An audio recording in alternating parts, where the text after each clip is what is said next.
Buenos días y buenas tardes. Soy Marc Vendrell, director académico del LISA Institute. Hoy me acompañan Jordi Serra del Pino y Javier Jordán.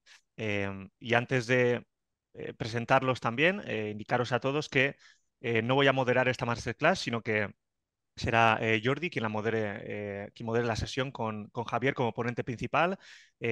Pasaré a presentarlos y luego también les haré tres preguntas que creo que os interesan mucho a todos y a todas. Como siempre digo cuando presento a Jordi, una de las claves de por qué es un referente es que no se ha quedado en el plano académico e investigador, ¿no?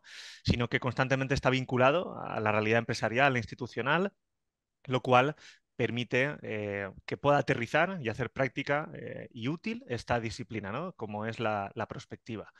Su actividad se desarrolla en tres ámbitos que se retroalimentan entre sí: la investigación, la docencia y la consultoría. La investigación le permite crear y mejorar técnicas y métodos.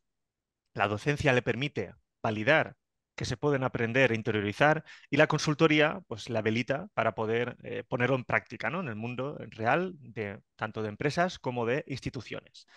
A nivel académico se licenció en Derecho en la Universidad de Barcelona e hizo un máster en Ciencia Política especializado en futuros alternativos y prospectiva en la Universidad de Hawái, en Estados Unidos. Y a nivel profesional, pues ha creado, liderado y gestionado centros de prospectiva en múltiples ámbitos, tanto en el sector público como en el sector privado. Además, a nivel docente, es director del Máster de Analista Estratégico y Prospectivo del LISA Institute. También es profesor del Máster Profesional de Analista de Inteligencia y de los cursos de perspectiva que tenemos aquí en LISA Institute. Por su parte, el ponente principal de hoy, Javier Jordán, es catedrático del Departamento de Ciencia Política y de la Administración de la Universidad de Granada.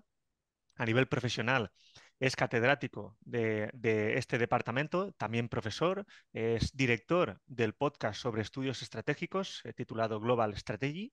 Ha sido investigador invitado en el Centro de Estudios Internacionales de la Universidad de Oxford, en el Instituto Europeo de la London School of Economics, también en el Instituto de Política Internacional del King's College of London, así como en el Leonard Davis Institute for International Relations de la Universidad Hebrea de Jerusalén, y también al que muchos de vosotros conoceréis, el Instituto Español de Estudios Estratégicos. Ha sido también miembro de diversos grupos de trabajo en el CSDEN, ha estado trabajando a través de la formación en el Ejército de Tierra, en el Centro Conjunto de Desarrollo de Conceptos del Estado Mayor de la Defensa y en el Real Instituto Elcano. Informaros que esta masterclass se realiza en el contexto del máster profesional de analista estratégico y prospectivo. Este máster, como los otros también que tenemos en el INSA Institute, tiene doble titulación universitaria con la Universidad a Distancia de Madrid, y tiene por objetivo profesionalizar a los alumnos con la finalidad de que comprendáis mejor el futuro para anticiparos a cualquier riesgo, amenaza u oportunidad. ¿Cómo? Pues construyendo escenarios de forma profesional y haciéndolos realidad mediante la estrategia. Lo que hace diferente a este máster universitario es que es 100%, el 100% de los profesores, mejor dicho, son profesionales en activo en la materia. Es totalmente online, flexible, 100% práctico, interactivo e inmersivo. Desde el inicio del máster, los alumnos sois distribuidos en unidades de análisis estratégico prospectivo junto a otros compañeros y mentores. Lo que vais a hacer es resolver casos reales aplicando técnicas, metodologías y herramientas de prospectiva. El máster se inicia el próximo lunes 11 de noviembre y las plazas son limitadas, por lo que si tenéis interés, os animo a rellenar el formulario que mi compañera está pasando ahora por el chat para que podamos informaros, realizar la entrevista, que seguramente os la realice yo mismo, y así poder reservar vuestra plaza. Así que antes de entrar en materia un poco entre Jordi y Javier, voy a lanzarles tres preguntas que creo que son importantes, sobre todo para los oyentes y para entrar un poco en el contexto de la estrategia y la prospectiva. La primera pregunta, Jordi y Javier, es ¿por qué creéis que es necesario en el mundo actual formarse en estrategia y prospectiva? Ayer, por favor, como Vale, ponente principal. muchas gracias. Bueno, en primer lugar, muchas gracias por la invitación a esta sesión y nada, es un placer estar aquí con todos ustedes. Y bien, pues, ¿por qué es importante la perspectiva?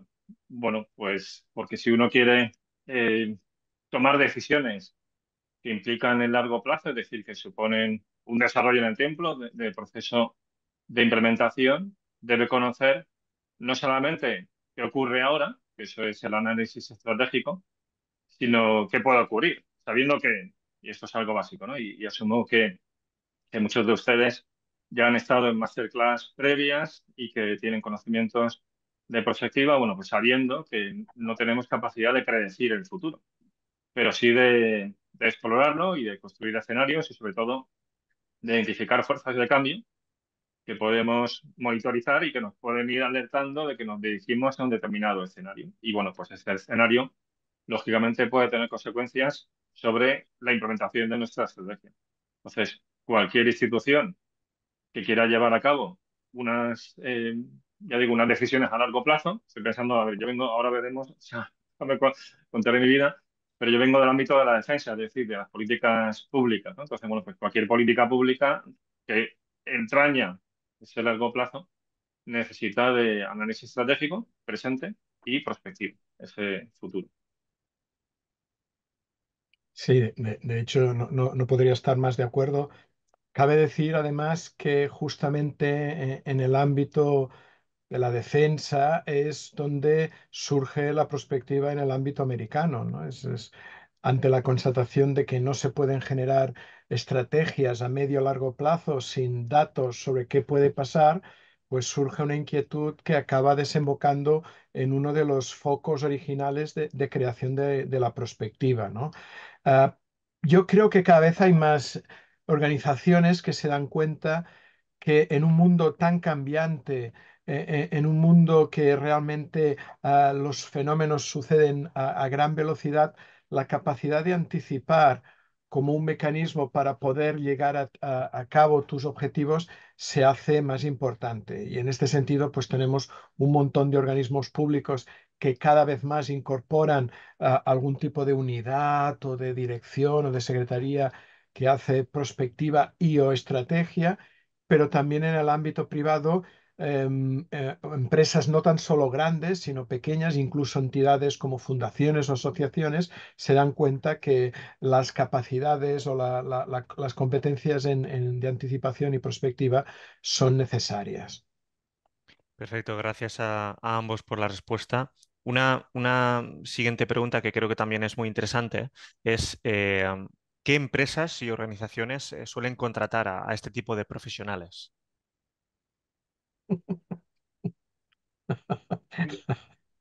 Vale, pues asumo que empiezo yo. Vale, pues a ver, hablo del sector que conozco, del ámbito de defensa. Ahí la perspectiva y cursos de este tipo tienen todo el sentido para formar a gente que ya está trabajando dentro.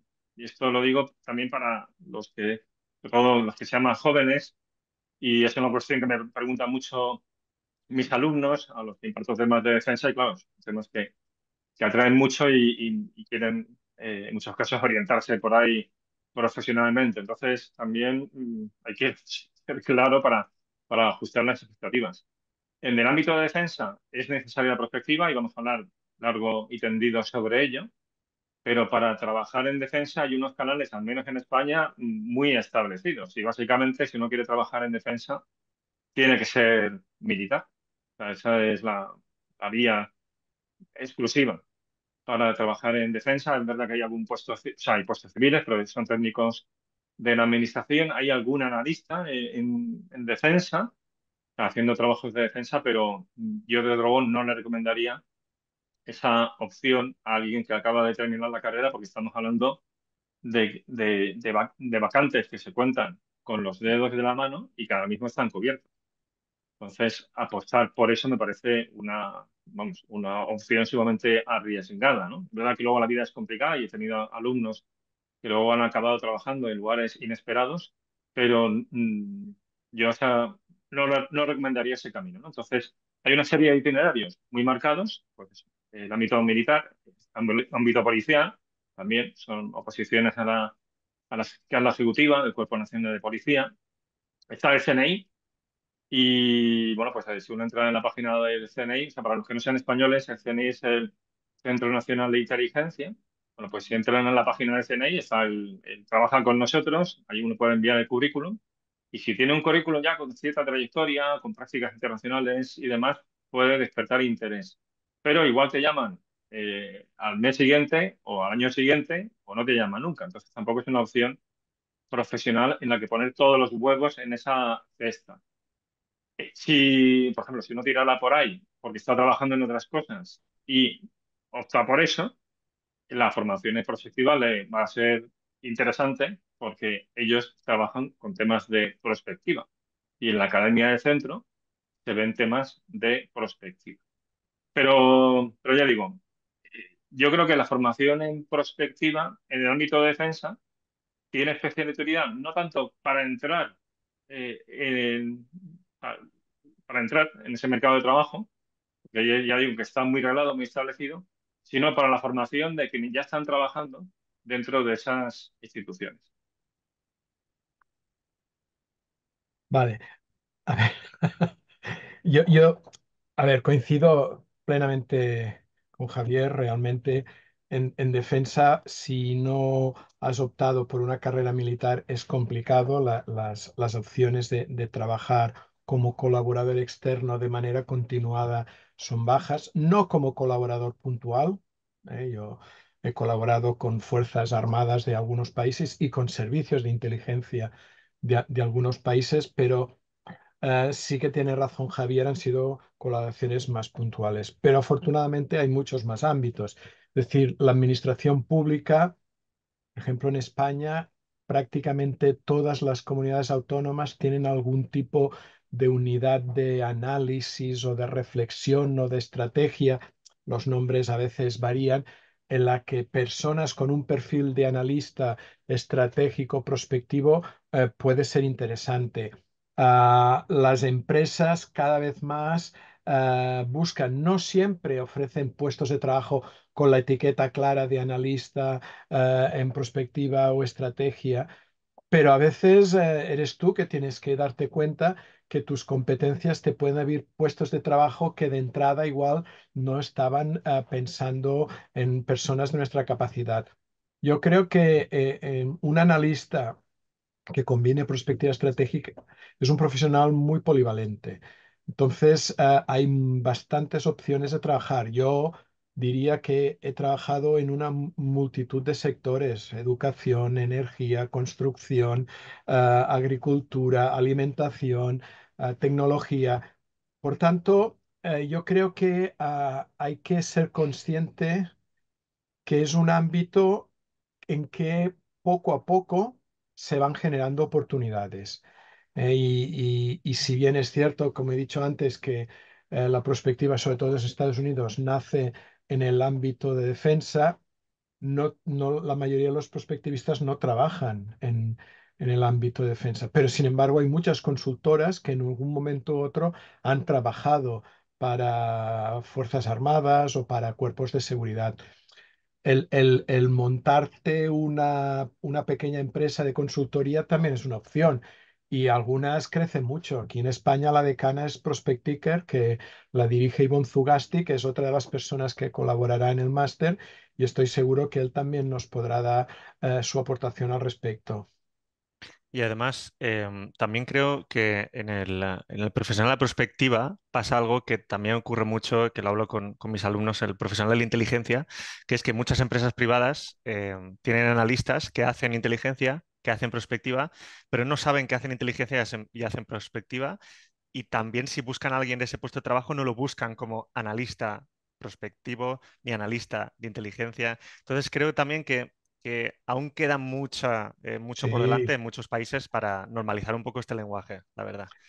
si me permites, yo que llevo 40 años en el ámbito de la prospectiva, puedo dar fe de que esto ha mejorado mucho. Y a menudo me ha pasado una cosa que para mí tiene un punto paradójico. Me han salido ofertas de trabajo desde lo estratégico y he llegado a la conclusión de que muchas veces es porque mi cliente no entendía qué es la prospectiva. Entonces, la estrategia les sonaba más, y para mí lo paradójico es que si tú quieres que un externo te ayude en hacer prospectiva, tienes que explicar mucho de ti mismo. Es decir, tienes que revelarte mucho, no puedes ocultar lo que eres. ¿no? Y que a veces hayan organizaciones que se han sentido más cómodos encargándome a asesoramiento de estrategia que no de prospectiva, para mí era una, vamos a decir, una confirmación de que en realidad no sabían qué era la prospectiva. Que he hecho muchas veces, casi ofrecer la prospectiva como un bonus, porque esta idea de ir abriendo mercado, que entiendan que es una disciplina que puede ser útil, pero claro, si no la conocen, difícilmente te la van a pedir. Totalmente. Perfecto. Y ya os lanzo la última pregunta y os dejo a los dos. Y es, ¿qué habilidades destacaríais como indispensables para todo analista estratégico y prospectivo? Bueno, ahí está el libro clásico, ¿no? De Superforecasters, que sí, que ya habéis hablado de esa cuestión, y, o sea, de Philip Tetlock, que es resultado de un trabajo de investigación muy interesante financiado por YARPA, que es la agencia de innovación de la Comunidad de Inteligencia Norteamericana, que buscó, pues, bueno, pues las características, casi un perfil, ¿no? Que el perfil como tal no existe. Pero sí que son diversos rasgos que se repiten en personas con una capacidad mayor de anticipar el futuro. Pero que sobre todo son rasgos que tienen que ver con hacer un buen análisis estratégico, que es la base fundamental para hacer bien prospectiva. Entonces, bueno, pues son los conocidos, ¿no? De humildad epistémica, es decir, el no tener todas las respuestas, sino estar abierto a las sorpresas y ser consciente de nuestra falta de conocimiento en muchos temas y, por tanto, pues esa apertura mental es esencial, ¿no? El, también al mismo tiempo ser sensible a las otras opiniones y ser capaz de sintetizarlas. La curiosidad intelectual es fundamental. Bueno, son, o sea, ser consciente de nuestros sesgos y demás, ¿no? Son todos conocidos. Entonces, por eso voy digamos, a proponer otro, aparte de los que son habituales y que porque sé que esta pregunta la he escuchado en otros masterclass, que es el conocimiento experto.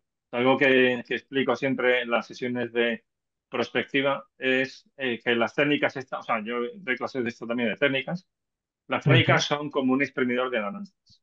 Que si la naranja no tiene zumo, es decir, si tiene conocimiento experto, la técnica de poco sirve, ¿vale? O sea, si no somos expertos en Venezuela, no podemos hacer un trabajo prospectivo sobre Venezuela, porque nos falta conocimiento experto y lo mismo de otros muchos temas. Entonces, ahí me rompería una lanza, además de las habilidades habituales, porque es fundamental, por un lado, ese modelo ente, es decir, un conocimiento general amplio de distintos temas para conectar puntos y luego un conocimiento profundo de algún tema en particular, de modo que aportemos ese conocimiento diferencial en un equipo donde hay otra gente que también conocen otros temas ampliamente y son especialistas en otras cuestiones. Entonces, bueno, ahí sale algo muy interesante, ¿no? Y además, si se aplican las técnicas prospectivas, ya se saca el máximo rendimiento de ese conocimiento experto.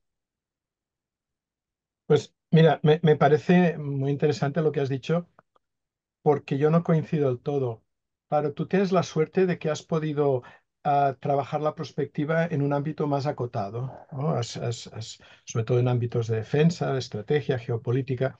Pero yo, por ejemplo, en mi ejercicio privado he tenido que saltar de ámbitos. Siempre explico que una vez estaba simultaneando un proyecto sobre máquinas tragaperras con ganadería ovina en Chile y con movimientos escoltas, los Boy Scouts. Claro, te aseguro que al principio de los tres mucho no sabía. Entonces, yo creo que si tienes conocimiento experto, el ámbito en el que trabajas, evidentemente eso es un plus, pero que si no, lo que necesitamos es una gran capacidad de aprendizaje. Es decir, la capacidad de inmergirnos rápido en un tema, yo creo que eso es tremendamente útil. Y te diría incluso lo que dice un colega, Sohail Ayatullah, que una vez hablando los dos me dijo, mira Jordi, los que nos dedicamos a esto es por nuestra incapacidad de decidir lo que nos gusta. Entonces, este es un trabajo donde si te va a la marcha, y me vais a perdonar la expresión, se presta mucho, porque nunca sabes en qué te puede surgir el tema. Yo, por ejemplo, en mi práctica profesional me he dado cuenta que a menudo me ha servido más saber un poco de muchas cosas que no mucho de pocas, porque hacer la conexión entre ámbitos que igual no eran obvios, a veces eso me ha permitido aportar un valor al ámbito. Pero ¿eso qué hace? Que me obliga que en según qué temas tengo que buscar esa gente con el conocimiento experto. Es decir, cuando el tema y el Ujú. proyecto lo justifica, entonces tengo que buscar gente con el conocimiento experto porque ahí sí que te doy del todo la razón. La mezcla, la combinación de gente con un conocimiento más instrumental con otros con un conocimiento más profundo, puede ser muy potente. Y para acabar, os diré lo que me dijo Jim Dator, que fue mi mentor en prospectiva, cuando le dije que me quería dedicar profesionalmente y me dijo que lo más importante era desarrollar piel de rinoceronte porque es un trabajo donde te expones y a veces te tocan decir cosas que otras personas consideran un poco insensatas y hay que tener esa capacidad para, además de la humildad epistemológica de lo que has dicho, pues también tener una cierta capacidad de que no te afecten según qué comentarios. Perfecto. Pues bueno, gracias a ambos por responder a las tres preguntas. Lo dicho, os dejo ya a los dos. Ha sido un placer, Jordi, volver a coincidir contigo y por primera vez, Javier, también ha sido un placer estar contigo, aunque Encantado. sean 25 minutos en la masterclass. Y nada, te dejo ya a los mandos, Jordi. Muchas gracias a Muchas todos. gracias. Javier, hoy vamos a hablar sobre todo del diseño estratégico de la política de defensa en España. Pero antes, y continuando con un poco con esta previa, sí que hay una pregunta que te quiero hacer, que es, ¿cómo Ujú. llegas tú a la prospectiva? Y Pues después te mira, digo que le pregunto. perfecto. Yo llego por el tema de defensa directamente. Hace además casi 25 años. Fue en el año 2000, en enero de 2000, que pues conseguí una beca de un proyecto de investigación. Además fue con el que entré en la universidad, que era un proyecto entre la Universidad de Granada y el Mando de Adiestramiento y Doctrina del Ejército de Tierra, que tiene cuartel general en Granada. Entonces era un proyecto de prospectiva en el ámbito socioeconómico, Horizonte 2020, para bueno, pues ver cuál iba a ser el entorno social, político, económico en España y el mundo en general y cómo puede afectar eso al ejército de tierra, tanto las operaciones como luego el tema de capacidades. Ese fue mi comienzo. Fue un proyecto que duró 3 años y además fue muy interesante porque permitió poner en marcha, o sea, aplicar distintas técnicas, incluida al final pues el famoso Delphi, que inventó, como tú comentas, ¿no? Rand Corporation, un poco después de la Segunda Guerra Mundial, es cuando se funda y tiene su eclosión en el año 50-60 hasta la actualidad. Bueno, pues fue el primer acercamiento. De hecho, yo creo que nos conocimos por aquellas fechas en el Congreso de Sociología del año 2002, creo que fue, en un grupo de Yo creo trabajo que de sí. prospectiva que estabais ahí, los que trabajabais en prospectiva en España, que cabíais en una sala, o sea, que éramos ahí pocos. Yo era un chaval muy Sí, joven y sí. estaba ahí comenzando, ¿no? Y ese fue el comienzo. Entonces, luego ya he tenido, o sea, yo me he dedicado siempre a mí ámbitos estudios estratégicos, que es el empleo o amenaza de empleo de la fuerza en las relaciones internacionales como objeto de estudio. Por lo tanto, es un área que yo abordo, es un área multidisciplinar. Yo lo abordo desde la ciencia política, tanto la política internacional, a que en otros países se llama relaciones internacionales, aquí en España sí que ya hay algún grado, incluso departamento de relaciones internacionales, pero sigue muy vinculado o bien al derecho internacional público o bien a la ciencia política. Bueno, pues lo abordo desde ahí y luego también desde el análisis de políticas públicas y propiamente la política de defensa. Bueno, ese ha sido siempre digamos, el ámbito donde me he movido, ¿no? Pero de vez en cuando he vuelto a los temas de prospectiva. Y la verdad es que hace ya más de 10 años vamos, que es bastante estable, porque por un lado han salido nuevos proyectos, por ejemplo, pues otro con el MADOC hace ya unos años, para preparar el entorno operativo futuro del Ejército de Tierra. Luego comentaré que hay otro entorno operativo futuro de las Fuerzas Armadas, ya en el ámbito conjunto, con Horizonte 2035. Y bueno, pues ahí estuve ya en ese caso dirigiendo un proyecto de investigación que servía, ¿no?, de apoyo a ese trabajo con el MADOC. Y luego, desde hace unos años también colaboro estrechamente con el Centro Conjunto de Desarrollo de Conceptos, que tiene una sección de análisis y prospectiva que se dedica a estas cuestiones y que son los que están detrás también del entorno operativo futuro, pero ya de las Fuerzas Armadas. También hace unos años colaboré en la primera iteración del programa de futuros como tal, del Ministerio de Defensa, que en ese caso lideró el Instituto Español de Estudios Estratégicos. Eso se puso en marcha en 2017. Y luego, hace ya bastantes años, que vengo utilizando las técnicas prospectivas como herramienta de apoyo docente. O sea, yo en la universidad imparto sobre todo una asignatura que se llama Políticas de Seguridad y Defensa, desde prácticamente el año 2001 fue cuando empezó. Y luego también otras asignaturas de políticas de seguridad pública, o terrorismo, crimen organizado, ya en criminología. Y ya la verdad es que en todas, empecé con políticas de defensa, pero en todas aplico técnicas prospectivas, análisis de construcción de escenarios, ruedas de futuros, las que todos conocemos, ¿no? Incluso wargaming, pero wargaming ya para sacar acciones prospectivas. Utilizo Matrix Game, que es como un juego de actores, pero partiendo de un escenario eh, presente. O sea, ya he jugado varias veces con la guerra de Ucrania y la zona gris, en la zona gris por debajo del umbral de la guerra entre Rusia, OTAN, Unión Europea, que hay en la actualidad. Pues eso lo hemos jugado, ¿no? Y ahí salen insights que son interesantes también desde el punto de vista prospectivo. Entonces, una virtud que tienen las técnicas prospectivas es que además de ser útiles para lo que están pensadas, para hacer prospectiva, son potentísimas también desde el punto de vista didáctico, porque van más allá de la clase convencional, que la universidad llamamos clase magistral, donde el profesor habla durante hora y media y la gente pues ahí toma apuntes o está mirando Instagram o está con sus cosas Sí. y entonces siempre tiene un público interesado, ¿no? Pero bueno, los que damos clase en la universidad poco conocemos ya el negocio.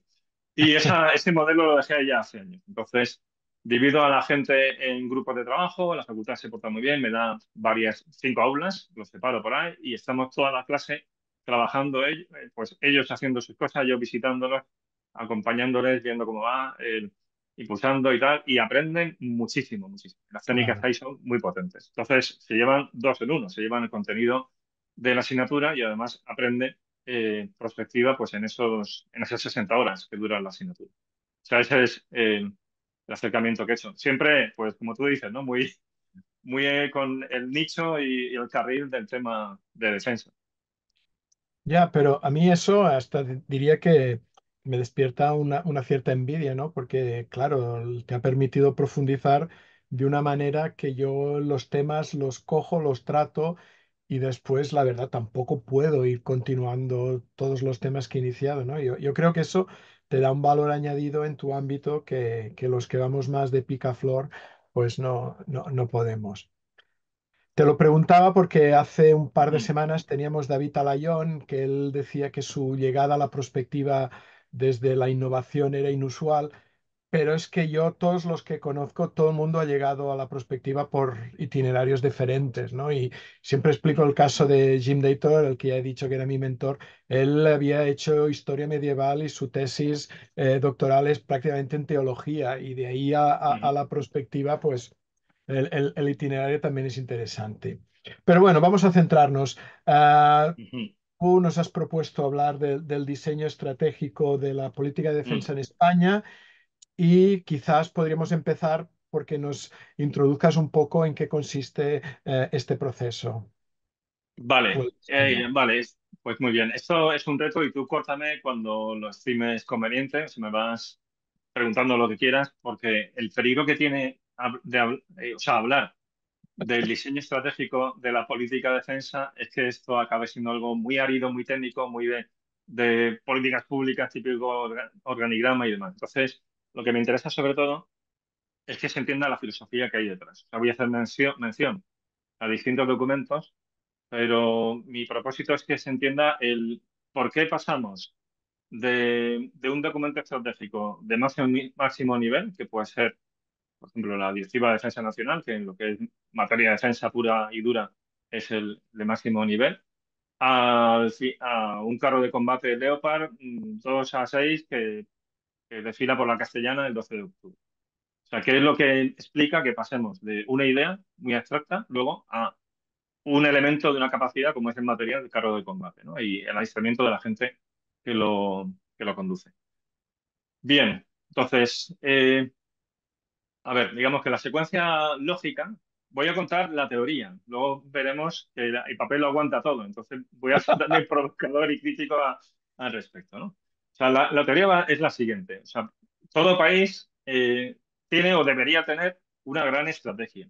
Es decir, el- aquí hay una autora que se llama Nina Sidove, que publicó un artículo en 2018, Security Studies, donde aborda la cuestión ya de la definición de gran estrategia, porque se habla mucho de gran estrategia, pero no hay una definición comúnmente aceptada. Entonces, ella hace algo muy interesante, que es que dice, a ver, tomando todas las definiciones que se han dado hasta ahora y todos los autores que han escrito al respecto, aunque no lo hayan definido, al final podemos entender la gran estrategia de tres formas. Una es como gran plan. Entonces, ahí, por ejemplo, pues podríamos entender gran estrategia, la estrategia de seguridad nacional de Estados Unidos, que muchos autores discuten que sea una auténtica gran estrategia. ¿Y gran plan de qué? Pues gran plan donde están recogidos los objetivos de acción exterior de un Estado y la articulación de los recursos, es decir, esa articulación son los modos, la línea de acción para alcanzar dichos objetivos. O sea, como sabemos, toda estrategia tiene esos tres elementos de fines, modos y medios. Bueno, pues la gran estrategia son los fines, grandes objetivos del país en la acción exterior, en la esfera internacional, y modos y medios, pues son los diversos instrumentos de poder del Estado articulados de determinada manera para alcanzar. Bien, bueno, pues la primera sección sería la gran estrategia como un gran plan, es decir, como es algo que es recogido en documentos y que guía la acción exterior y guía las diversas políticas públicas que tienen que ver con la acción exterior del Estado. El segundo es el gran principio, o sea, la segunda sección de gran estrategia es como principio organizador o gran principio organizador, es decir, no existe ese gran plan. Realmente, si buscamos en la documentación oficial, si hay distintas estrategias, pero ninguna de ellas se puede decir que sea una gran estrategia. Y por lo tanto, más bien, hemos de fijarnos en grandes principios que subyacen en las declaraciones políticas, en las propias políticas públicas, en esos documentos estratégicos. Es decir, al final, ah, poniendo todo en contexto, podemos inferir una serie de principios coherentes que organizan esa acción exterior, ¿no? Bueno, ese sería como gran principio organizador. Y luego, el tercero es como pauta de comportamiento. Sí, que al final, más que buscar principios, veamos qué hace un Estado. Bueno, pues ahí deducimos las razones profundas de su conducta. El problema que tiene entender la gran estrategia como ese patrón de conducta es que a veces podemos racionalizar una estrategia que realmente no es tal, es decir, que el Estado está Ya, improvisando y que luego buscamos una coherencia que realmente no tiene, ¿no? Bueno, me detengo un poco en esto porque es fundamental tener esta visión de que un Estado ha de tener una gran estrategia, ¿no? Que nos puede parecer de sentido común que la tenga. Vale, lo normal es que no tenga bien definida esa gran estrategia y menos aún que que luego sea fiel a ella. Es decir, puede ya, tener unas ideas claras, pero luego es muy difícil concertar los diversos actores estatales, no me refiero ya a actores privados, sino estatales, para realmente remar todos juntos en la dirección de la gran estrategia. O sea, siempre hemos de ver el Estado, por ejemplo, si esto es una trampa que siempre pongo a mis alumnos, te pongo una transparencia del Consejo de Seguridad Nacional en España, con los asientos de los diversos ministerios, ¿no? Si entran en la página del Departamento de Seguridad Nacional, ahí pueden ver, pues eso, el Consejo de Seguridad Nacional y una trazpa donde aparecen figurativamente los distintos ministerios. Bueno, pues algo que digo a los alumnos siempre es, eso es una familia mal avenida. O sea, no pensemos en el Consejo de Ministros como que están todos ahí a una, ¿no? No, cada uno defiende sus intereses burocráticos o tiene su agenda que no tiene por qué estar en guerra abierta con otro ministerio, que podría ser también el caso, pero que tiene sus intereses y no se coordina bien con el otro, ¿no? Bueno, pues por eso digo que es excepcional. De hecho, le escuchaba a un antiguo consejero de Seguridad Nacional británico decir que realmente eso no se da nunca. Que las únicas circunstancias en las que un Estado tiene una auténtica acción concertada en materia de acción exterior es en una situación de crisis o guerra. En una ya, situación extrema donde ya no queda más remedio que poner orden, ¿no? Porque al final esto es responsabilidad última del decisor político supremo, claro. que es el que tiene que tomar la rienda. Bien, bueno. Javier, si me permites, no sé si de estas tres opciones que nos has dado, como gran plan, principio organizador o tercero, no sé si crees que alguno es mejor que otro, pero también estaba pensando que igual el segundo puede ser que desde fuera se vea como que la gran estrategia solo es un principio organizador, porque en realidad no se comunica el gran plan. Yo estaba pensando en el 88, estuve en una conferencia prospectiva en China, era la primera vez que se permitía, claro, íbamos todos como locos intentando preguntar a los locales qué planes de futuro tenían y todos nos respondían lo mismo que era la consigna que les habían dado, ¿no? Que es el presente es demasiado exigente como para que nos podamos permitir pensar en el futuro. Pero claro, tú mirabas y en ese momento se estaban creando las primeras zonas francas para permitir la entrada de empresas extranjeras. Estaban intentando conseguir la autosuficiencia energética, estaban intentando cubrir las faltas de profesores para conseguir la alfabetización. Si el plan existía, lo que no querían era explicarlo. Entonces, me pregunto hasta qué punto si el segundo puede ser más visto desde fuera que no, igual que desde dentro sí que hay un verdadero plan o un gran plan, como tú decías.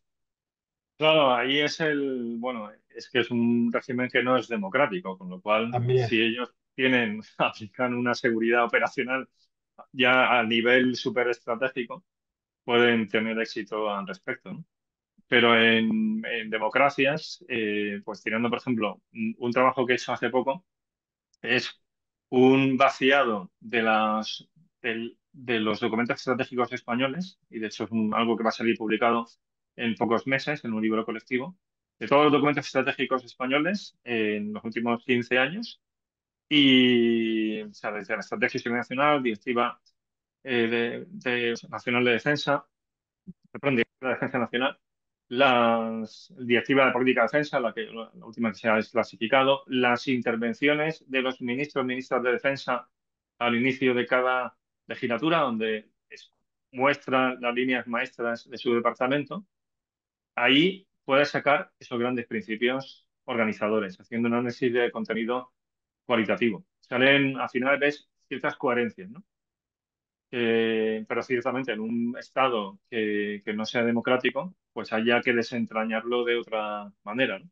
Y luego hay una cosa muy interesante, ya que mencionas China, que es una constante de relaciones internacionales, que es que los objetivos de un actor, en este caso un Estado, también varían conforme varía su cuota de poder relativo. Es decir, uno puede tener unos intereses en un momento dado, pero si con el tiempo es más poderoso, su nivel de ambición aumenta. Entonces, puede haber ahí un reajuste estratégico de bueno, de ser mucho más ambicioso. O sea, lo digo en el caso de China, porque en aquella época se hablaba del ascenso pacífico de China, con Hu Jintao. Ya no se ha hablado de eso hace tiempo. O sea, China es cada vez más asertiva. ¿Por qué? Porque es más poderosa. Es como las personas. Uno cuando acaba la carrera quiere colocarse cuanto antes y está dispuesto, ¿no? A trabajar duro y inicialmente de donde sea. Cuando ya se consolida, quiere influir, quiere progresar. O sea, cambian sus objetivos vitales, ¿no? Los estados les ocurre igual. O sea que al final, y esto es algo también básico que, vamos, que tú conoces de sobra, ¿no?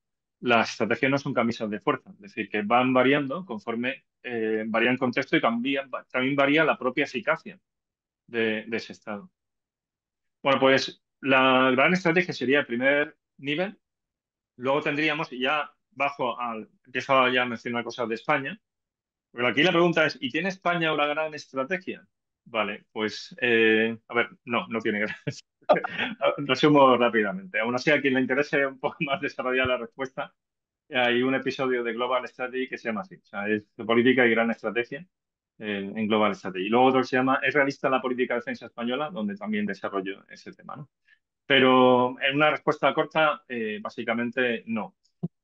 Por diversas razones, entre otras, vamos, fundamentalmente de carácter político, porque entre otras cosas, porque si miramos el Congreso de los Diputados en España a día de hoy, y ya no preguntamos por la gran estrategia de España, sino si preguntamos qué es España, pues ya vamos a encontrar respuestas dispares, ¿no? Bueno, pues a partir de ahí es complicado hacer gran estrategia. Bajando ya al tema de política de defensa, ya el siguiente nivel, y ya aquí sí que hablamos de un documento específico, es la Estrategia de Seguridad Nacional, que es una novedad relativa en nuestro país. O sea, te puedo decir que la primera Estrategia de Seguridad Nacional no tiene ese nombre, que es la Estrategia Solana, que es de 2011. Y bueno, pero básicamente ya pone las bases de lo que va a ser la siguiente y primera oficialmente estrategia de seguridad nacional. No obstante, la estrategia de seguridad nacional no es una gran estrategia. Entre otras cosas por lo siguiente, porque si uno va a la Ley de Seguridad Nacional de 2015 y se habla ahí de cuál es la función de esa estrategia, es muy reactiva en el sentido de que es seguridad. Es decir, esa estrategia lo que identifica es riesgos, amenazas y bueno, pues unos objetivos y unas políticas. Allí sí que se intenta que sean coordinadas entre los distintos departamentos, entre los distintos ministerios, para responder a esas amenazas o riesgos. Pero eso no es una gran estrategia, porque una gran estrategia no es únicamente la seguridad, sino que es mucho más allá, es qué queremos ser en el mundo, qué lugar quiere ocupar España. Y bueno, cada uno de los que nos escuchan, que he visto que son de países pues amigos, ¿no? Del otro lado del Atlántico, bueno, pues lo mismo, ¿no? Es decir, ¿qué quiere ser mi país en el mundo?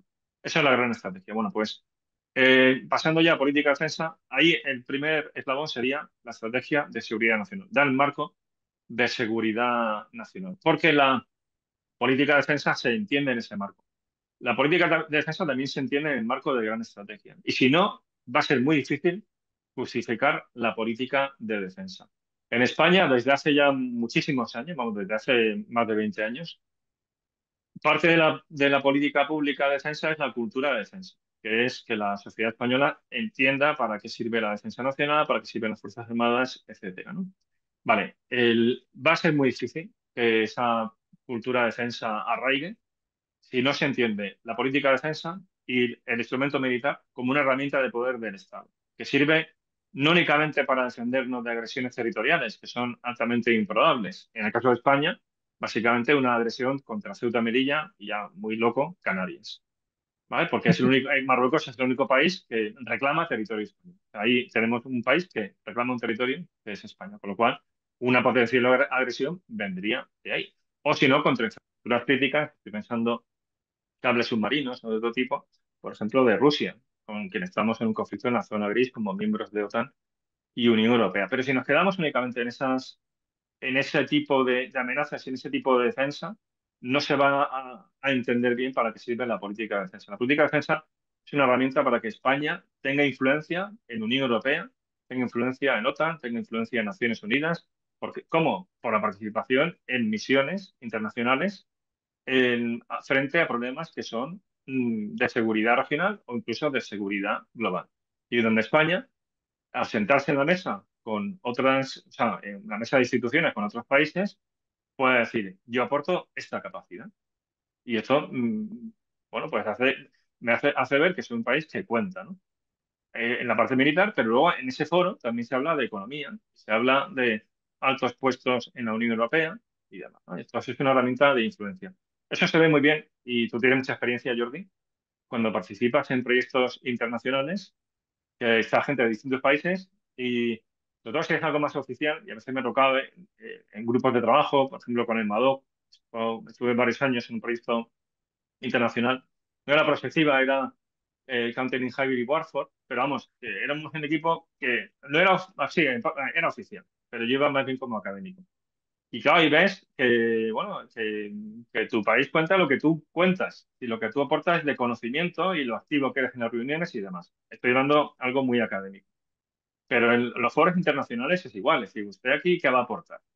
Porque aquí esto no estamos únicamente para poner el cazo, ¿no? Y pedir, o sea, tiene que aportar. Bueno, pues la herramienta militar es una herramienta de influencia, es decir, aquí hay problemas comunes y somos responsables y participamos.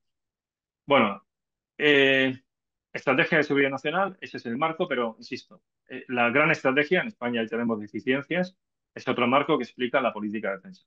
Bajando ya al nivel departamental, nivel de la propia, ya específicamente de la política de defensa, bueno, pues o sea, en ese caño de esa gran estructura que es el Estado, ahí el documento marco es un documento que todavía es del nivel máximo, es del nivel de presidencia de gobierno. Y es la Directiva de Defensa Nacional. Esa la firma el presidente de gobierno, o sea, no la firma la ministra de Defensa. Eso es todavía presidencia de gobierno. Evidentemente es un documento donde defensa cuenta mucho a la hora de componerlo y de asesorarlo y demás, pero tiene la autoridad máxima de presidencia de gobierno. Ahí se marcan los objetivos estratégicos, ahí ya sí, no de la seguridad nacional, no de la gran estrategia, ahí sí de la política de defensa. El siguiente documento, donde esas líneas maestras, porque es un documento que suele ser breve, pues 7, 12 páginas a lo sumo, depende del año. El siguiente documento donde ya se explicitan mucho más esos objetivos, se desagregan, se habla más de la línea de actuación y demás, es la Directiva de Política de Defensa. Ese es departamental, lo firma la ministra de Defensa. Y ya el siguiente documento estratégico es el concepto de empleo de las Fuerzas Armadas, que es la estrategia militar.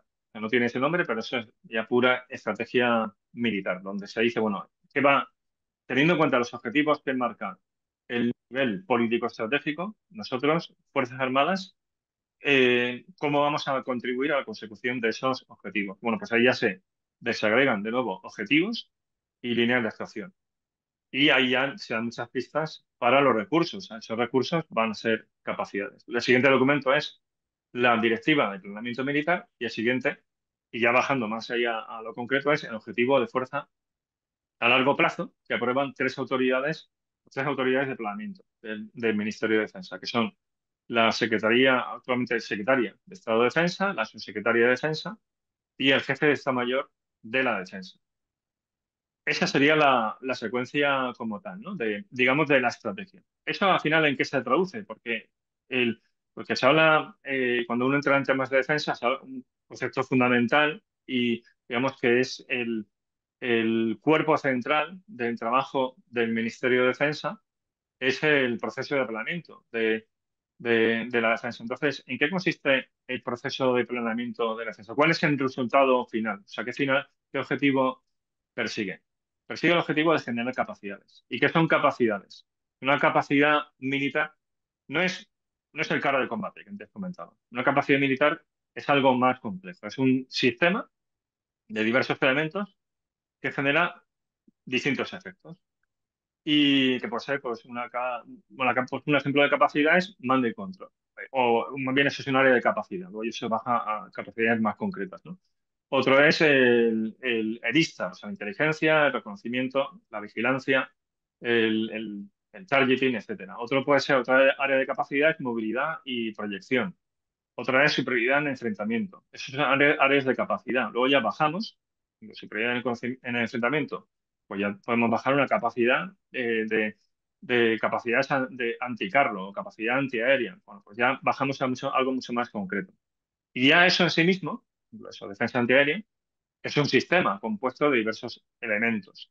En España, esos elementos se resumen en un acrónimo que se llama Mirado I. Mirado de materiales, infraestructuras, recursos humanos, de adiestramiento y doctrina y orgánica. Orgánica es cómo se organizan las Fuerzas Armadas. Y luego la I es de interoperabilidad con, pues, otros países y, o sea, con las Fuerzas Armadas de otros países, porque la mayor parte de las misiones que desempeña España en el exterior, vamos, de hecho la totalidad, son en coaliciones multinacionales. Luego están las misiones de defensa territorial, de vigilancia, de presencia, de disuasión y demás, ¿no?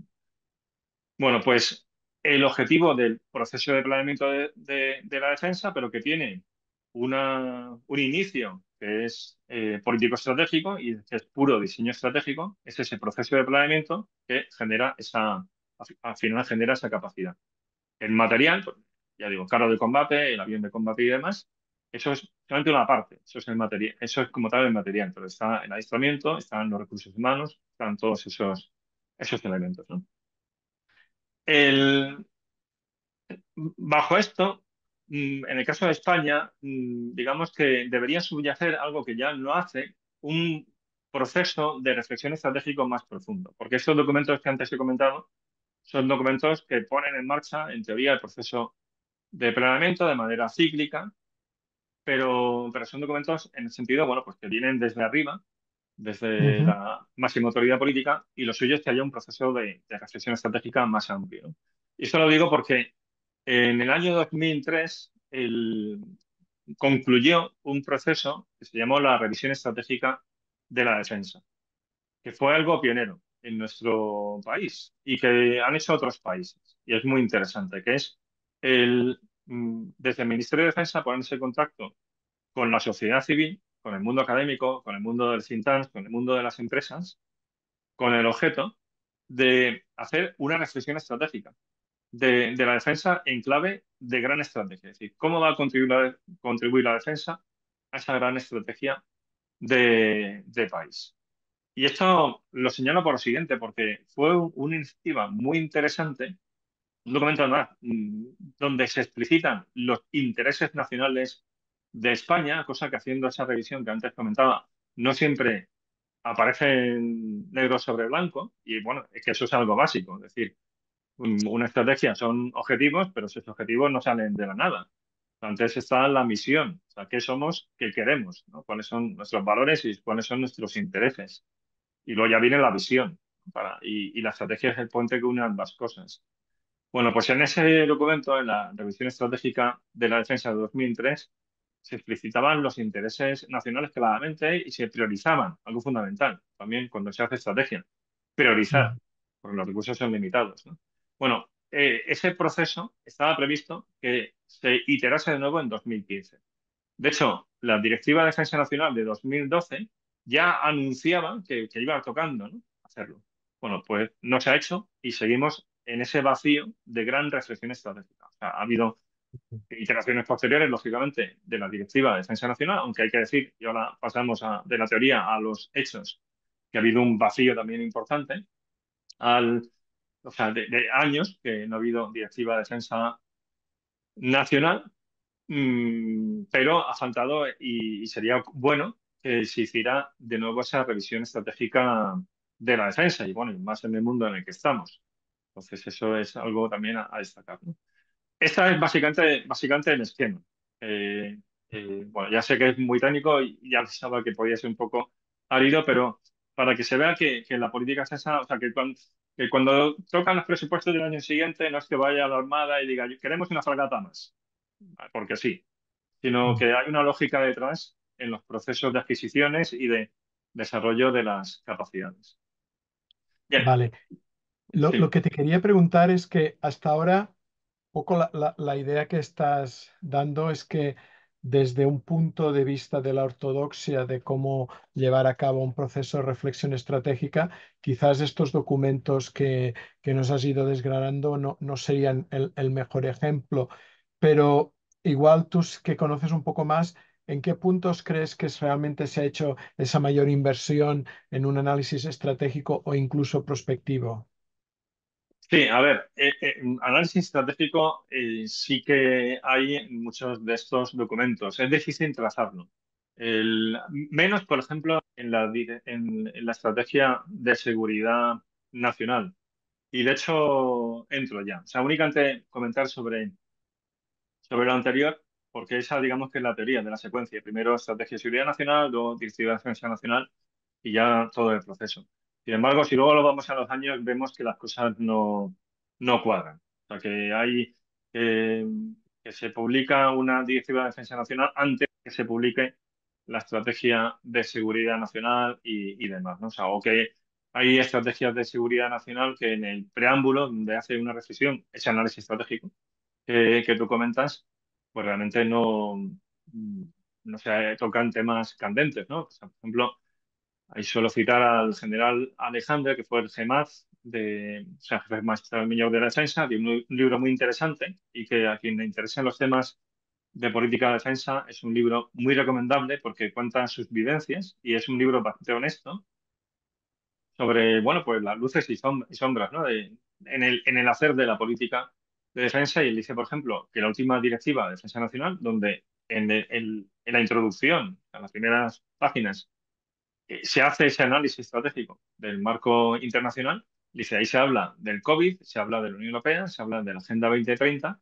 pero dice, no se habla de Rusia, no se habla de Crimea, no se habla del Donbass. En 2020 no se había hecho una directiva de defensa nacional desde 2012 y en 2014 empezaron a ocurrir cosas preocupantes. Entonces él mismo dice, desde desde ese documento y ese análisis estratégico, nos explica la participación española en la ESP, la Advanced Forward Presence, de una operación de presencia avanzada reforzada de OTAN para reforzar la disuasión en países bálticos, donde España tiene un contingente importante de militares y carros de combate, vehículos de combate de infantería y demás. Perdona, Dice, perdona que te hace falta. interrumpa. Nos piden Sí, si puedes repetir el autor de este. sí, Fernando Alejandre. El libro se llama Rey Servido y Patria Honrada. Es un libro muy interesante porque cuenta las interioridades de su paso por el ministerio. Y Dime, disculpa, nada, nada, que va, no, por Dios. Entonces, ¿dónde está la perspectiva, dónde está el análisis estratégico en toda esta secuencia? Porque claro, es el tema, ¿no? que nos ocupa. Bien, si vamos a la estrategia de seguridad nacional y vamos al órgano que la redacta, que es el Departamento de Seguridad Nacional, que es el Departamento de Seguridad Nacional, es, digamos, el órgano permanente del Consejo de Seguridad Nacional. O sea, ahí trabajan funcionarios. Ese, por ejemplo, es un lugar donde pues hay un civil encajaría muy bien. Lo que hay algún civil me consta, pero sobre todo son o militares o miembros de las fuerzas y cuerpos de seguridad del Estado, y porque es un trabajo de analista. O sea, tiene una sección de análisis donde son puros analistas, o sea, es este tema, ¿no? que estamos tratando. Entonces, ahí sí que podemos hacerlo un poco más, porque el Departamento de Seguridad Nacional publica todos los años el informe anual de seguridad nacional. Y eso es puro análisis estratégico. Y desde el año 2019 empiezan a hacer prospectiva. Aunque ellos en su primera edición, o sea, su primer documento, que es 2013, dicen que es un documento prospectivo, realmente cuando lo lees es más bien análisis estratégico. Entonces, porque analizan las principales amenazas y riesgos para la seguridad española, y como es un libro denso porque o sea, son muchas páginas y te tienen que interesar mucho estos temas, pero de luego te ponen al día en estas temáticas, pero si no lo lees, más bien realmente análisis estratégico y prospectiva en esas primeras secuencias de 2013 hasta 2019. En 2019 introdujeron un anexo que a partir del año 2020 ya forma parte del cuerpo del informe, que es pura prospectiva. ¿Qué ocurre? Entonces esto es muy interesante y aquí te voy a lanzar el balón, porque ellos, la perspectiva que hacen es una consulta a expertos, que es una forma de hacer prospectiva. Le planteamos un cuestionario con riesgos y con posibles riesgos y amenazas, y pues los expertos en una escala Likert tienen que asignar probabilidades a cada uno de esos riesgos, de su impacto y su probabilidad, que son la típica matriz, ¿no? De impacto y certidumbre, para saber, bueno, pues eso, cuáles son los más relevantes y al mismo tiempo los más probables, ¿no? Y bueno, pues es una encuesta que vienen haciendo desde entonces y además han ido ampliando la muestra. Es más de un centenar los expertos que respondieron, que conociendo cómo funciona esto es pues, realmente una buena tasa de respuesta, porque eran 200 y pico, o sea, un 1% está muy bien, y últimamente ya en las últimas iteraciones es más de 200 los expertos que responden. Claro, yo personalmente, no sé cómo lo ves tú, y aquí me gustaría conocer, ¿no?, tu opinión al respecto. Desde mi iniciación en la prospectiva, en aquel proyecto del Ejército de Tierra, yo he sido muy escéptico con las consultas a los expertos en materia de prospectiva, no de análisis estratégico. Para análisis estratégico, sin duda, porque nadie tiene el conocimiento experto total. O sea, tienes que preguntar a otra gente, no tienes que completar esa visión. Pero yo soy muy desconfiado de la capacidad de los expertos, en general de la capacidad del ser humano, pero incluyendo ahí a los expertos, a la hora de predecir el futuro. Porque ya tuve mi experiencia en la época de ese proyecto con el Madoc, donde después de haber trabajado, porque ya digo, realmente el investigador, ¿no?, de ese proyecto, entonces estaba a tiempo completo. ya conocía, ¿no? Los drivers y demás, la literatura. Y me di cuenta de que sí, que eran expertos, porque hicimos ese Delphi, varias iteraciones, pero que es muy difícil que haya un experto que sea experto en todo lo que estás preguntando. Es Ya. verdad que eso lo puedes corregir. Bueno, ¿y usted qué grado de expertise se da en este área? ¿No? Porque ahí te preguntan desde ciber hasta pandemias, hasta terrorismo, o sea, que es muy difícil ser experto en todo eso. Y luego están los límites y los sesgos y demás, por muy experto que uno sea. Esto lo digo por lo siguiente. Porque esa fue la primera experiencia que hizo el DSN de prospectiva, con la mala suerte porque esto nos puede pasar a todos, o sea que esto no se entiende en absoluto como una crítica. Porque además no fue un problema de ellos, sino fue un fallo correctivo de los expertos. Porque ellos, al hacer esa matriz de impacto y probabilidad, pues las pandemias salían en impacto más bien bajo medio, probabilidad baja media. Esto se hace en 2019, pero es que se publica el 4 de marzo de 2020. Una semana después estamos todos confinados. Estas Ya, ya. cosas terribles, ¿no? Que pueden ocurrir, pero luego en una iteración posterior ocurrió lo mismo, algo parecido, cuando se pregunta sobre las tensiones estratégicas y regionales, porque nos hablaba de conflictos armados, y se publica también, en este caso, ya porque me imagino temas de edición, pocas semanas después del inicio de la guerra de Ucrania. Y resulta que, de nuevo, esas tensiones estratégicas, o dicho de otro modo, la probabilidad de guerra también aparecía en ese cajón de como lo que menos impacto o menos probabilidad, ¿no?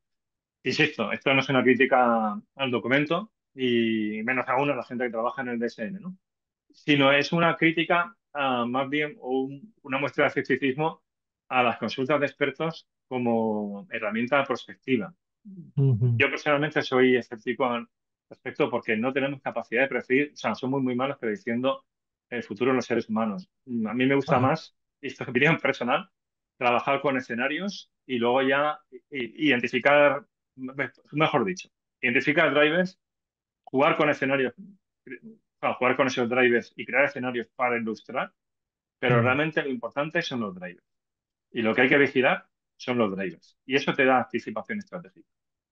El hacer probabilidades de aquí a 3 años, que era lo que se pedía en el caso del DSN inicialmente, incluso a un tan corto plazo, dicho de otro modo, aunque dé una seguridad porque ves porcentajes y demás, estás Sí, cuantitativizando la subjetividad. Entonces sí, está sí. bien como un input más, pero no, pero cuando lo presentas al decisor político, debe quedar claro que eso no son probabilidades de que ocurra, sino son percepciones de probabilidad de que ocurra. Entonces, algo que puedes tener en cuenta, Mm. pero no de forma definitiva. No sé cómo lo ves tú.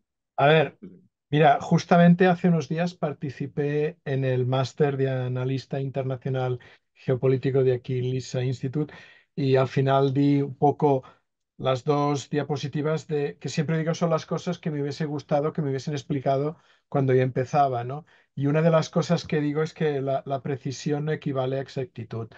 Es lo que has dicho, tú pones que el porcentaje es 78,87 y automáticamente quien se lo lea se lo va a creer mucho más que si pones que la probabilidad es alta, ¿no? Hay como un poder de convicción en las cifras que las palabras parecen no tener, aunque puede ser igual de equivocado, ¿no? Al final, cualquier simulación empieza y acaba con un input subjetivo y cuando perdemos esto de vista, pues vamos mal. El tema de fiarse a los expertos, bueno, claro, es que yo creo que el problema es que consideramos un experto, ¿no? Claro, un experto puede ser mucho de un campo, pero justamente por cómo desarrollamos ese conocimiento experto en la academia moderna, quiere decir que alguien que ha intercambiado perspectiva para ganar profundidad. Y si una cosa hemos aprendido en perspectiva es que los cambios nunca pasan en el centro de aquello que observamos, sino siempre vienen de la periferia. Si tú lo que has aprendido es a profundizar mucho, esa pérdida de visión panorámica te lleva a errores, ¿no? Y yo para ahondar un poco en los ejemplos que has dado, me acuerdo que me invitaron a dar una sesión en el curso para oficiales superiores, el CACDOC, me parece que se llama, para los militares que estaban estudiando para general, almirante, etcétera. Ujú, Y yo fui, que ya había empezado el follón en Ucrania, y resulta que unos pocos días antes había ido alguien que al parecer era un máximo experto en Rusia y sobre todo en Putin, y les había dado todo tipo de argumentos para justificar que Putin no atacaría Ucrania. Claro, y me decían los alumnos, si esa persona que pasa por ser el experto más máximo se ha equivocado, ¿qué fe podemos tener nosotros en esto, no? Claro, yo les decía, bueno, ya lo decía Niels Bohr, ¿no? Que es muy difícil hacer predicciones, particularmente sobre el futuro. Pero es que en prospectiva no hacemos predicciones y quien diga que hace predicciones se equivoca. En ese caso, lo que hay que entender es por qué ese experto llegó a esas conclusiones. Y eso es una de las cosas que en el máster vamos a tocar, particularmente en lo que vamos a llamar el tercer mañana, es de qué manera a veces las propias concepciones, la propia cosmovisión del analista ujú, contamina el análisis, ¿no? Entonces, preguntarse por qué pensamos de determinadas maneras sobre el futuro cada vez es más crítico.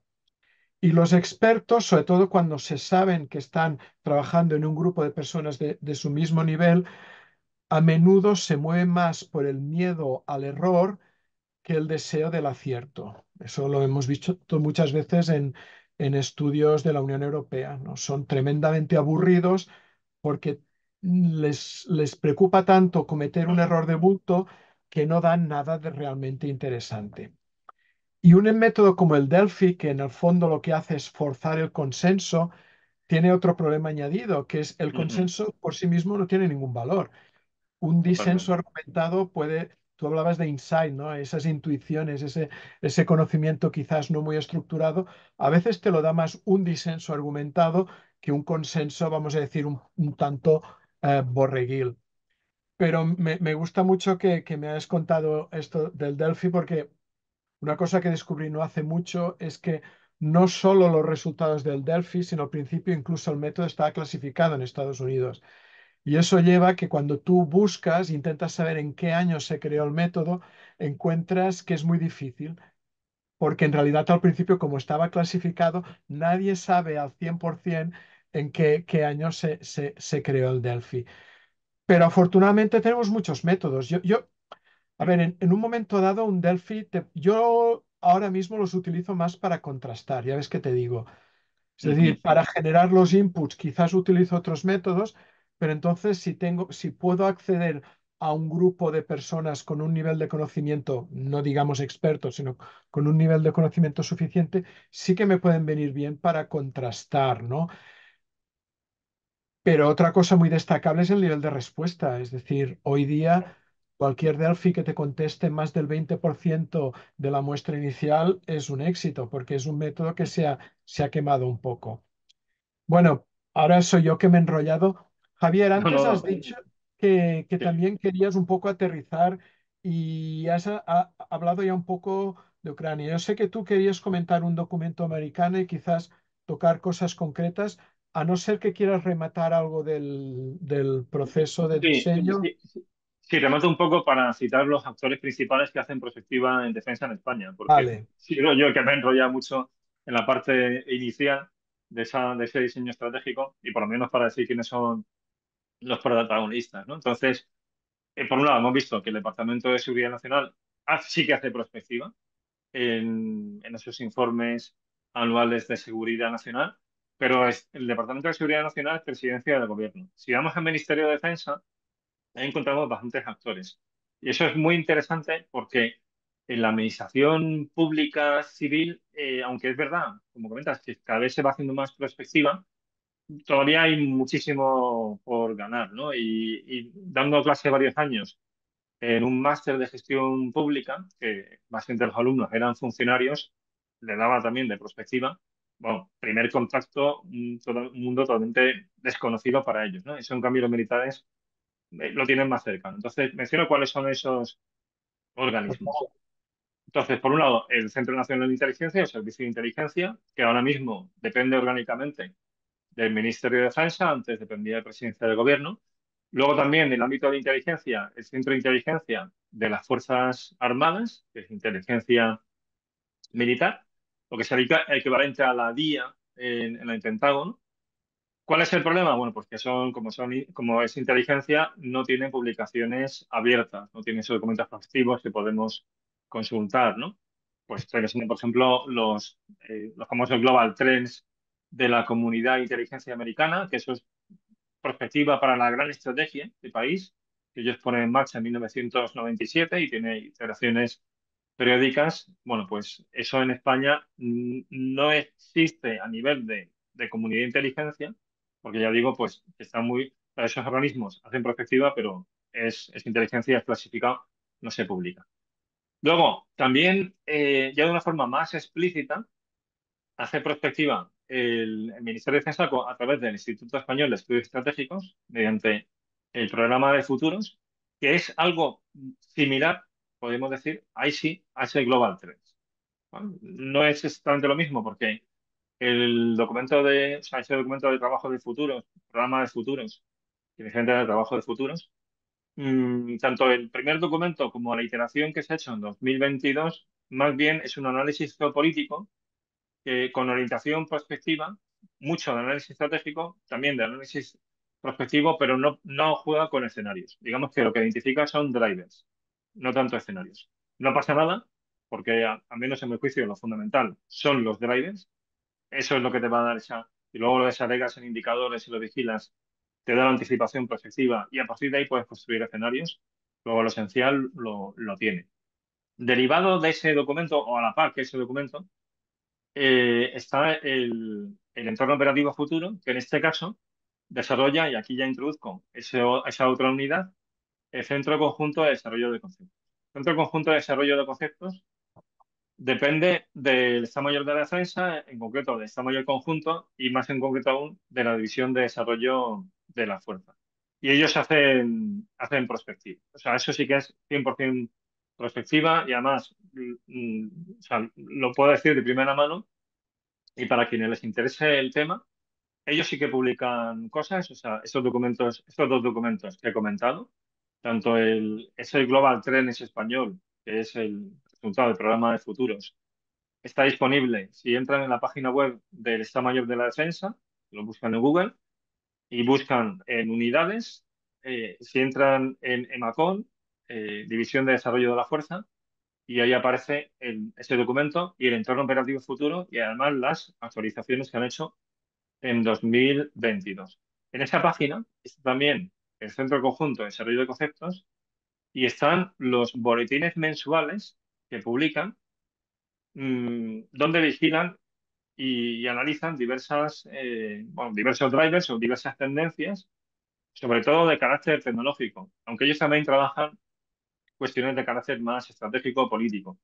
Y a través de una comunidad de expertos que tienen, donde hay gente de la empresa, gente del ámbito universitario, de vez en cuando nos pasan cuestionarios que no es propiamente un Delphi. Oye, lo que hacen ya es, como tal, nos piden opinión para construir escenarios con el input que le vamos dando, ¿no? De diversas cuestiones. O sea, evidentemente, o sea, no es ningún secreto.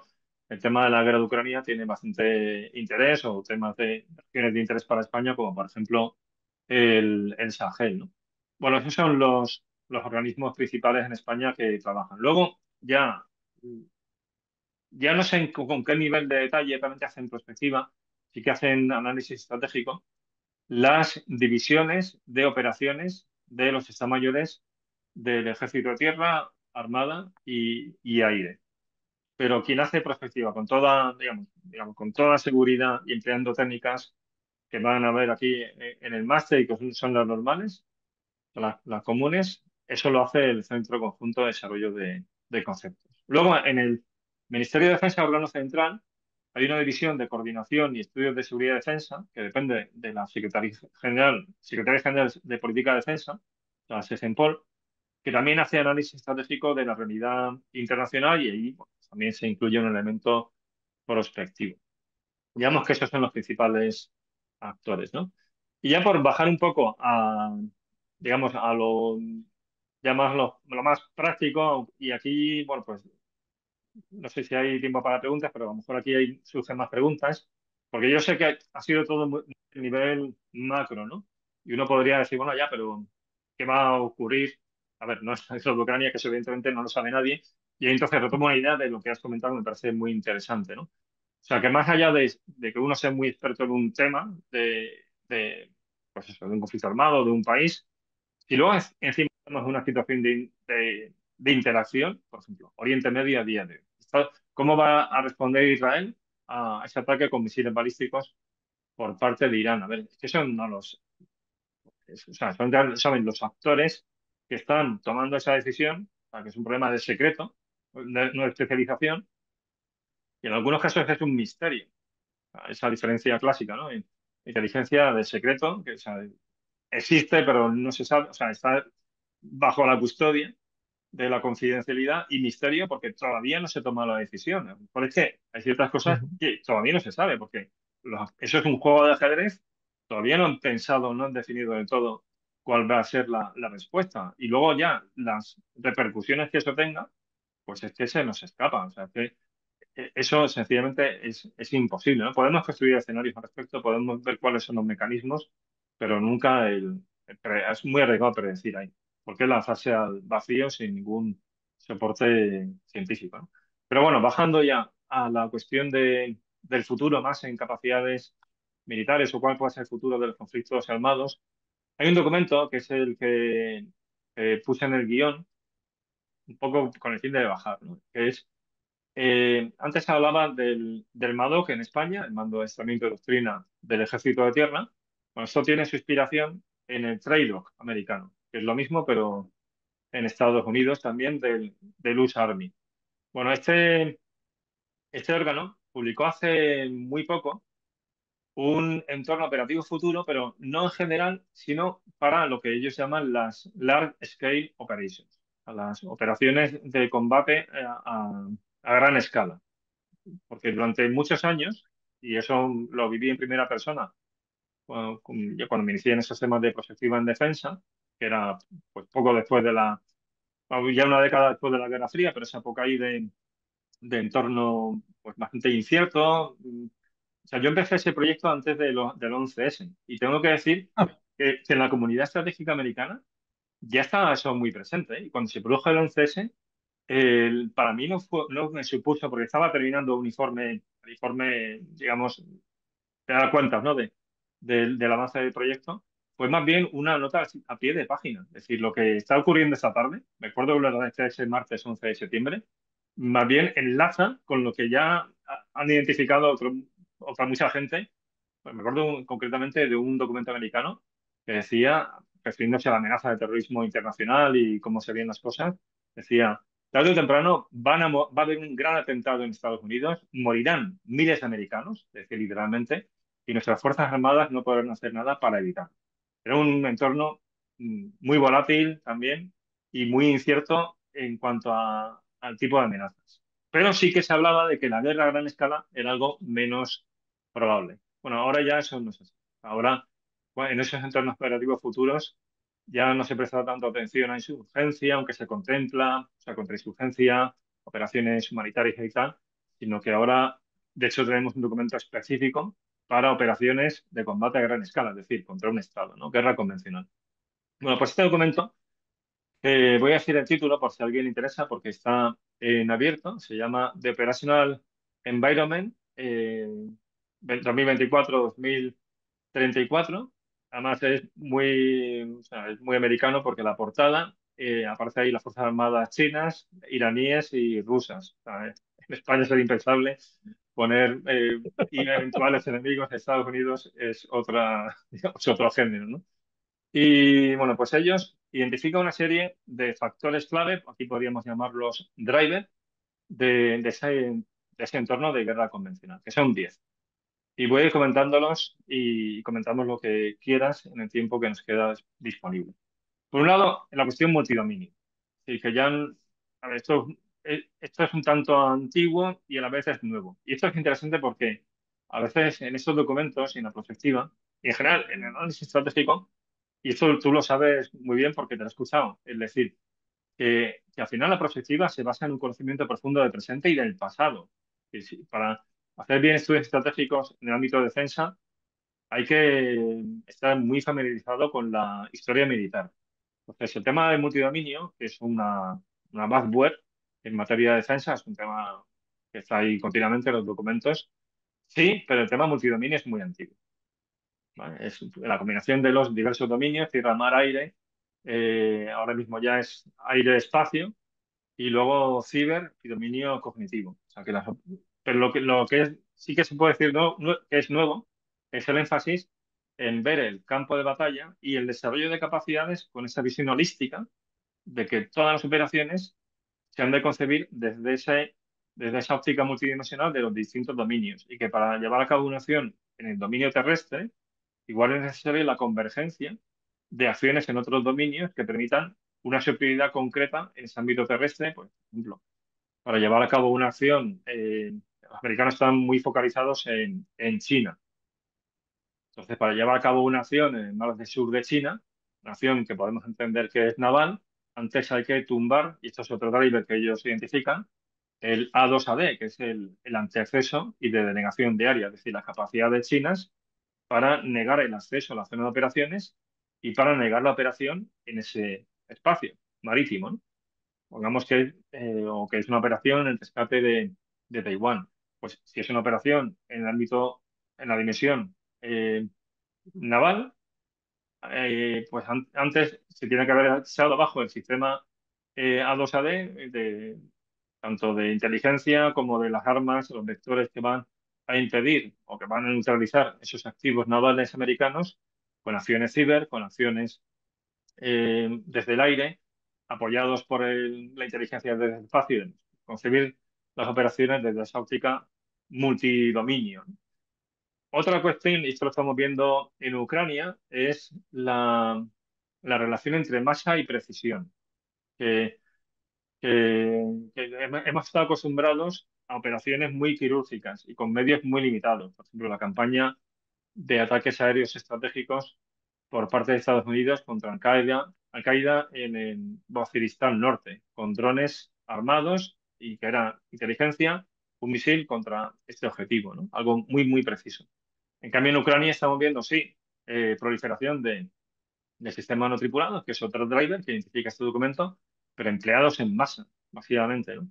Entonces, al final son necesarias ambas cosas y estamos viendo que ambas cosas ocurren. O sea, por ejemplo, esos fuegos de largo alcance pues son generalmente precisos, pero al mismo tiempo, en el frente, la masa es fundamental, tanto de drones letalizados como sobre todo de artillería o de lanzamiento de bombas planeadoras. Bueno, eso a su vez tiene consecuencias en otros drivers, que es, por ejemplo, la, los stocks, o sea, stocks gigantescos y una logística que va a ser atacada con el fin de no poder suministrar el campo de batalla, porque el desgaste, el consumo de munición es altísimo. En Ucrania estamos viendo medias durante algunos periodos de 20.000 disparos de artillería al día, por parte, por ejemplo, de Rusia, que tiene su prioridad artillera. Esas son reservas de guerra de países OTAN que se liquidan en una semana. Lo dijeron los británicos y franceses. Es decir, a este ritmo de operaciones, en una semana hemos vaciado nuestros depósitos de municiones. Los alemanes dijeron 2 días tenemos de munición a este ritmo, ¿no? Y al mismo tiempo la munición es muy cara. Tampoco puedes tener unos arsenales mm, gigantescos para una guerra que igual nunca sucede. Bueno, no sé cómo vamos de tiempo. O sea, Eso son te quería total 10. decir. Nos queda Sí, poquito y más que nada que me sabe mal por los participantes que igual vale. hay medio Pues, y se tienen que ir. vale, pues remito a ese documento si a alguien le interesa ya esto que es muy micro, pero Mm. porque es un buen ejemplo de documento prospectivo y que en este caso ya baja al detalle particular de situaciones en el campo de batalla, de capacidades para poder operar efectivamente en ese campo de batalla. Y yo creo que es muy ilustrativo, porque Y con esto cerraría, ya a disposición de las preguntas que haya. La perspectiva es clave en defensa, porque por un lado ese entorno es complejo, ese entorno es contestado, es decir, el adversario siempre te va a tratar de sorprender. Y luego la generación de capacidades requiere muchos años. O sea, los medios que se están empleando en Ucrania, incluso los más avanzados, no hablo de la fuerza legado rusa, de lo que están sacando de los arsenales de la Guerra Fría, sino incluso los medios más avanzados, se diseñaron hace por lo menos 20 años. Los aviones de combate que tiene España, los más avanzados, el Eurofighter, eso el diseño como tal se empezó a hacer en los años 80. Lo que ahora mismo España está junto con Francia y con Alemania en el programa el Sistema de Combate de Futuro Aéreo, o sea, el FCAS, y eso es para el año 2040, más bien 2050. Es decir, eso es inconcebible sin ese trabajo prospectivo. O sea, que por eso, o sea, eso es una de las razones de por qué la defensa fue uno de los progenitores de la prospectiva que conocemos también en el ámbito civil. Sí, Y porque sí, paro aquí además porque me enrollo mucho. no, a ver si yo creo que todos estamos aprendiendo mucho, pero yo creo que además hablas de aspectos en que los plazos de ejecución también son particularmente largos, ¿no? Porque la generación de un nuevo carro de combate o de un nuevo avión se tiene que hacer en unas condiciones que lo único que hacen es alargar los procesos, ¿no? Tampoco puedes tener una gran infraestructura porque tampoco vas a hacer igual tantos como para justificar la creación de una cadena de montaje totalmente ad hoc. A ver, tengo una pregunta que la ha hecho Julio Francisco, que igual tú la entiendes mejor que yo, porque yo no sé realmente a qué se refiere. Dice, para superperceptivamente captar PAS y PAC, que supongo que son algunos de los acrónimos que debes haber utilizado en algún momento en la charla. Porque a mí PAC me sale la política agraria comunitaria, pero no creo que se refiera a esto. Es que no termino de entender la pregunta. Si la puedes repetir Pues o desarrollar no, de otro modo. a ver, yo te la leo con mucho gusto, pero era para ver si tú entendías mejor que yo, pero veo que tampoco. Para superperceptivamente captar, que no sé si es que lo he escrito rápido o qué, y entonces hay con letras mayúsculas PAS, PAS y PAC, PAC. Me Pues sabía mal no realmente, contestarla, pero si sí. Julio aún está aquí y quiere añadir algo, si no, pues lamentablemente no vamos a ser capaces. Yo lo que sí quería hacer es un poco apuntando al último comentario que has hecho de la complejidad, justamente, y me vas a perdonar que haga la cuña publicitaria, el tema de la complejidad es uno de los aspectos que vamos a tratar en profundidad en el máster. Yo creo que es el gran desafío de la prospectiva hoy día. Yo lo explico a menudo. A mí, la prospectiva que me enseñaron hace más de 30 años, una de las cosas que hacía era simplificar, ¿no? Cuando teníamos que decidir cuántas variables, pues cuantas menos, mejor, ¿no? E Mm. incluso recuerdo que algunos valores que se salían de la pauta, pues los calificamos de ruido, ¿no? Cambio, hoy día esto no es muy arriesgado, porque en un mundo cada vez más complejo, hiperconectado, no hay manera de saber a priori qué variable puede ser la que en un momento dado tenga un papel clave, ¿no? Y eso que de entrada parece una dificultad añadida para hacer análisis, yo creo que en realidad es una oportunidad para los analistas, ¿no? Porque yo creo que un buen analista, justamente ahora, por el contexto, puede ser mucho más valorado que igual 10 o 20 años atrás. Pues mira, totalmente, porque además va contra la corriente. O sea, la dinámica de los medios, tanto legado, ¿no? Generales, como de de las redes sociales y de la política, lleva a la simplificación y a la polarización. La polarización al final es blanco-negro, buenos, malos. Es decir, un pensamiento dicotómico.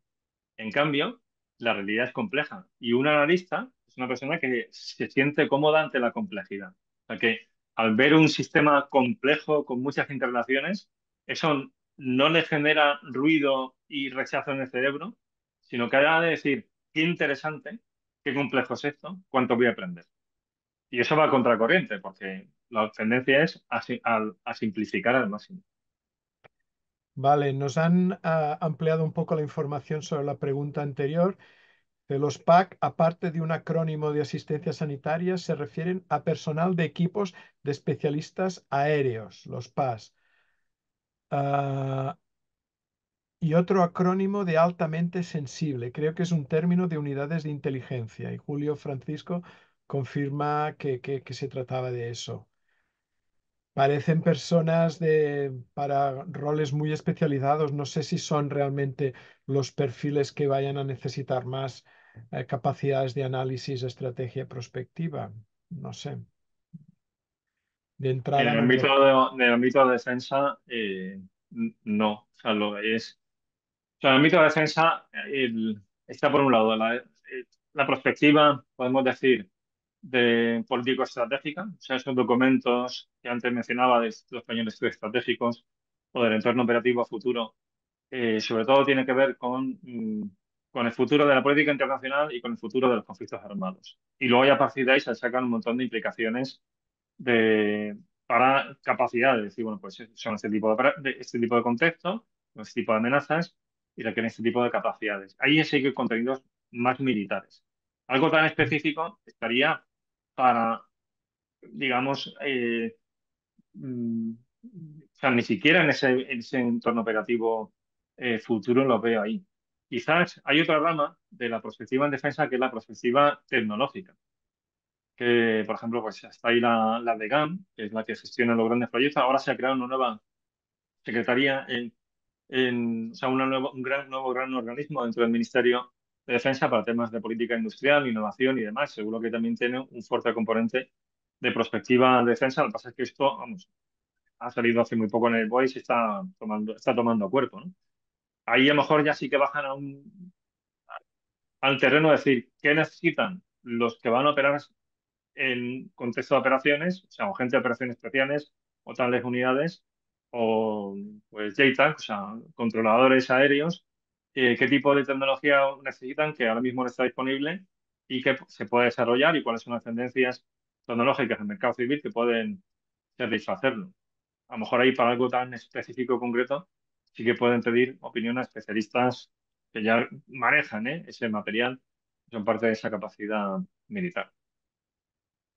Bueno, pues oye, muchas gracias, Javier, por el esfuerzo para A explicar vosotros. algo que es bastante complejo y que si bien quizás no has generado muchas expectativas respecto a las oportunidades de trabajo en el ámbito de defensa, yo creo que en general la defensa siempre va a ser un ámbito donde el hacer prospectiva va a ser necesario, quizás no Mm. de manera full time como profesional, pero que todos los que nos dedicamos al análisis, tanto es más desde la estrategia, más desde la perspectiva o combinándolos, pues estos temas siempre van a estar ahí muy en primera página y muy y demandando una gran atención por nuestra parte.